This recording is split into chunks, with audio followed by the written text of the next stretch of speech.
শরীরটা খুব ক্লান্ত ছিল, তারপরও ঘুরতে আসা নেশা ছাড়তে পারলাম না। হ্যালো এভরিওয়ান, আসসালামু আলাইকুম। কেমন আছেন সবাই?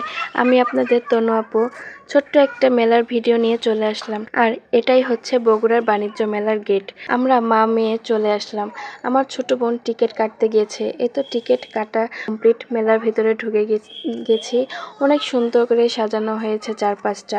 আর এই তো মেলার ঝিলিমিলি বেলুনগুলো আসলে রাতে বেশি সুন্দর লাগে দেখতে। আর এখানে বাচ্চাদের অনেক রকমের রাইড রয়েছে। আমার মেয়ে নাগরদোলনা দেখে তো ওঠার জন্য পাগল হয়ে গেছে, কিন্তু এখানে ওকে নিয়ে উঠবে কে? আমি নাগরদোলনায় উঠতে পারি না, খুব ভয় করে। আসলে মেলাটাই তো বাচ্চাদের ঘিরে, তাই তো ওদের আনন্দ দেওয়ার জন্য এত কিছু। মেয়ে তো ঘোড়ায় উঠবে, গান বলবে, ও কত খুশি। তো আর মুখটা দেখলেই বুঝবেন সে কতটা খুশি। বাসায় রেখে সবাই মিলে ছুটে গিয়েছে মেলায়। খুব ক্লান্ত লাগছিল। বাস জার্নি করে এসে আবার মেলায় যাওয়া খুব খারাপ লাগছিল।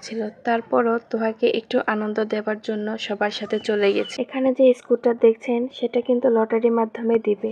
আর এই তো মেলায় কিছু ব্যাগগুলো ভালোই লাগছিল। আমি একটু জাস্ট ট্রাই করছিলাম। খুব কম দামের মধ্যেই ছিল।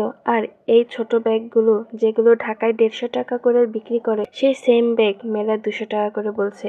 আর এটাই হচ্ছে মেলা রে ভাই, মেলা 20 টাকার জিনিস 30 টাকা বলে। জুতার দোকান তো দূর থেকে দেখছিলাম, কাছে গিয়ে যে দেখবো সেই অবস্থাটা নেই। এত পরিমাণে ভিড় ছিল যে ভিতরে গিয়ে দেখবো সেই সুযোগটাও পাই নাই। কত সুন্দর না এই ছোট ছোট টেডিগুলো আর ঘর সাজানো জিনিস। আমার এসব ভালো লাগে না। যারা এসব জিনিস দিয়ে ঘর সাজাতে ভালোবাসেন তাদের জন্য এসব। এগুলো প্রাইস কত ছিল জানি না, জিগাই নাই। আমার ছোট বোন স্টার নিতে চেয়েছিল, যেটা আলো জ্বলে। 1000 টাকা দাম।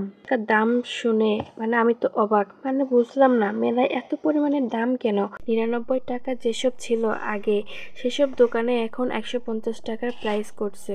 মানে এখন আর 99 টাকার কোনো দোকানই নেই। তো হয়তো মেলায় ঢুকে মানে ট্রেন না দেখে ও বলছিল আম্মু আমি ট্রেনে উঠবো। জানি না ট্রেন ছিল কিনা, তারপরও আমি ওকে বলছিলাম আচ্ছা উঠো। তো মেলায় ঘুরতে ঘুরতে দেখি এখানে ট্রেন আছে, তো আমি ওকে ট্রেনে উঠাই দিলাম। মেয়েকে ট্রেনে উঠাই দেওয়ার পর আমার ছোট বোন কি নিয়ে এসছে দেখেন। মানে এত পরিমাণে ধোয়া উঠছিল, ও ধোয়া দেখে নিতে গেছে, কিন্তু খাওয়ার পর দেখি এটা তো মামা বিস্কিট ছিল। আমি যদি আগে জানতাম যে এখানে প্যাকেট ভর্তি শুধু মামা বিস্কিট দিয়ে এটা আইস বল বানায় দিচ্ছে, আমি কখনোই নিতাম না। 5 টাকার মামা বিস্কিট আইসে রেখে ওরা 50 টাকা করে বিক্রি করছে। ভাবেন একবার, মামা বিস্কিট বাসায় খাই না আর ওখানে গিয়ে কিনে 50 টাকা দিয়ে কিনে খেলাম। কি বোকামিটাই না করলাম। মেলায় এত পরিমাণে ভিড় ছিল যে ভালো মতন দোকানপত্র সবকিছু দেখতেও পারি নাই, ভিডিও করতে পারি নাই।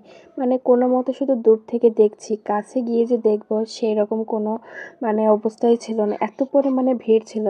তো আমরা এখন বাসায় চলে যাব। আমরা এখন বের হচ্ছিলাম, আর বের হওয়ার সময় একটু পানির ঝর্ণার সাথে একটু ফটোশুট করে নিলাম। তো আর ভাল লাগছে না, বাসায় চলে যাব। এই তো যাওয়ার সময় গেটটা দেখিয়ে দিলাম। আর এই তো বাসায় এসে আমি খেতে বসেছি। মাছ বড় আপু আমার জন্য মাছ ভুনা করেছিল আর ডিম ভুনা করছিল। মানে আমি তো বাসা থেকে এসে ডাইরেক্ট মেলাতে চলে গিয়েছিলাম না, তাই খাওয়ার আর সুযোগ হয় নাই। তো এখানে আমি আর তোহা খাচ্ছিলাম।